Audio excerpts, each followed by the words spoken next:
How to know if someone is online on Google Meet. Hello everyone, I am Bishaka and welcome to our channel. Now let's get right into the tutorial. Firstly, go ahead and open Google Meet and create or open an event that includes the person you want to check. If they have their status set to available and the event is scheduled, you can see if they are online or in a meeting. The other way is to invite the person to join. If they are online, they will receive the invitation immediately. Also note that Google Meet does not show a direct online status like some messaging apps.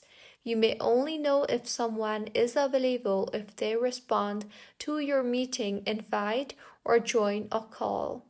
If someone is in a meeting, they might be unavailable but will still receive notifications. So, if you find this tutorial helpful, please like the video and do subscribe to our channel for more contents like this.